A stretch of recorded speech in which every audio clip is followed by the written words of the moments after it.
Hello everyone. तो कैसे हो आप लोग? आई होप आप लोग मस्त होंगे। टाइटल और थंबनेल देखकर पता चल ही गया होगा कि वीडियो किस बारे में होने वाला है। तो ये वीडियो है मेरे फर्स्ट पीरियड एक्सपीरियंस का। अब ना कुछ चीप मेंटेलिटी के लोग आएंगे और बोलेंगे कि तुझे शर्म नहीं आती है क्या, एक लड़कियों के पीरियड्स के बारे में खुलेआम यूट्यूब जैसे प्लेटफॉर्म पे पीरियड्स के बारे में बात कर रही है। तो ये सिर्फ उन चीप मेंटेलिटी के लोगों के लिए है, नॉट फॉर ऑल। ये उन लोगों के लिए है जो पीरियड्स को गलत नज़रियों से देखते हैं। पहली बात तो ये, पीरियड्स कोई गंदी चीज़ नहीं है और ना ही कोई क्राइम है जिसकी वजह से मैं पीरियड्स के बारे में बात ना करूँ। पीरियड्स हर लड़की की लाइफ में हर महीने आने वाला एक नॉर्मल प्रोसेस है। बीइंग अ गर्ल, मुझे पीरियड्स के बारे में खुलेआम ऑनलाइन प्लेटफॉर्म पे बात करने में कोई शर्म नहीं।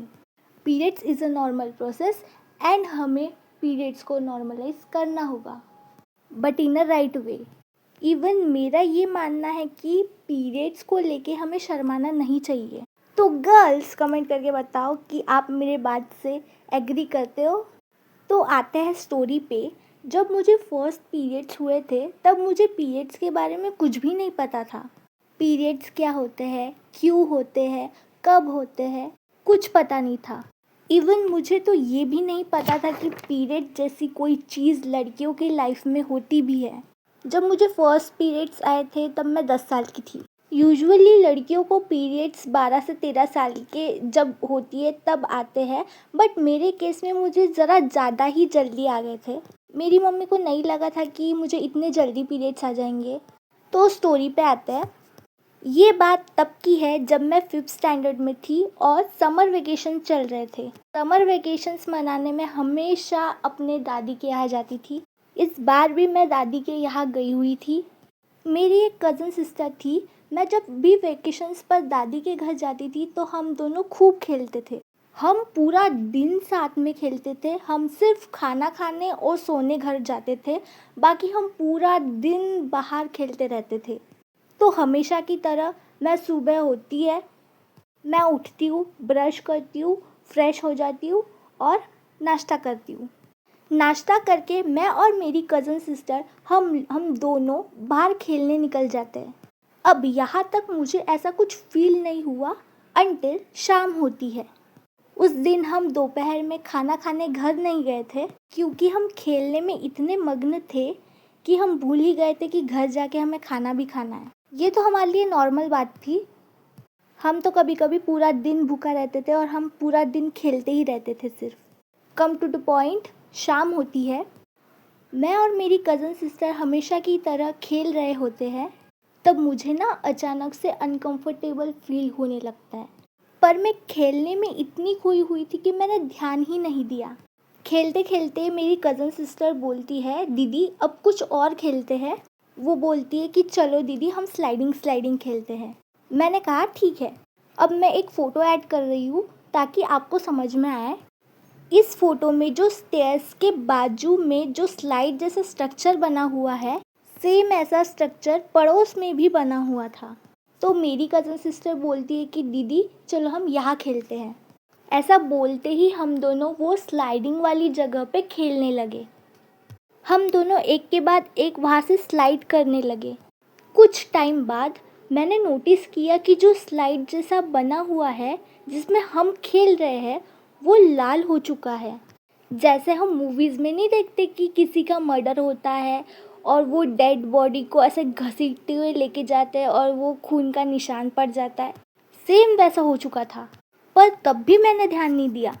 मैं फिर से खेलने लगी, बट थोड़े टाइम बाद वो स्लाइड जैसी जगह और भी लाल होने लगी। मुझे लगा कि शायद मेरी कज़न सिस्टर को ना पैरों पे चोट लगी है और वो मुझे बता नहीं रही है क्योंकि उसे डांट ना पड़े और उसके पैरों से खून बह रहा है, ये मुझे लगा था। तो मैंने मेरी कज़न सिस्टर को बोला, सुन तुझे चोट लगी है क्या? उसने कहा नहीं दीदी क्या हुआ? मैंने कहा देख अगर तुझे चोट लगी है तो बता दे, मैं घर पे नहीं बताऊंगी। वो बोलती है कि नहीं दीदी मुझे सच में कोई चोट नहीं लगी है, अगर आप चाहो तो मुझे चेक कर लो। मैं उसका पैर देखती हूँ तो उसको सच में कोई चोट नहीं लगी होती है। वो मुझसे पूछती है, दीदी क्या हुआ है, आप मुझसे ये सब चीज़ें क्यों पूछ रही हो। तब मैं उसे वो स्लाइड वाली जगह पर खून के निशान दिखाती हूँ। तो वो बोलती है कि दीदी शायद ये खून का निशान पहले से होगा, आप भी क्या इन बातों पर ध्यान दे रही हो, चलो खेलते हैं। मुझे लगा कि शायद सही में ये निशान पहले से होगा, मैंने ही अभी नोटिस किया है, ये निशान हमारे खेलने के पहले से ही होगा। मैंने इग्नोर कर दिया और मैं खेलने लगी। हाँ, और एक बात, मैंने ब्लैक कलर का शॉर्ट्स पहन रखा था, तो मेरी कज़न सिस्टर या और किसी लोगों को दिखा ही नहीं कि मुझे पीरियड्स आ रखे हैं। और उस टाइम पे पता नहीं मुझे दर्द भी नहीं हो रहा था, बस मुझे ना थोड़ा अनकंफर्टेबल लग रहा था, पर मैंने खेलने के चक्कर में ध्यान ही नहीं दिया।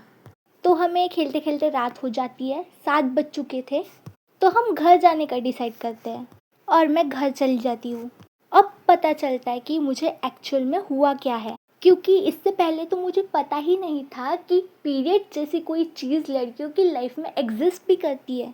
मुझे तो भनक भी नहीं थी कि पीरियड्स जैसा कोई चीज़ होती भी है, क्योंकि मैं बहुत छोटी थी और मुझे नहीं पता था इन सब चीज़ों के बारे में।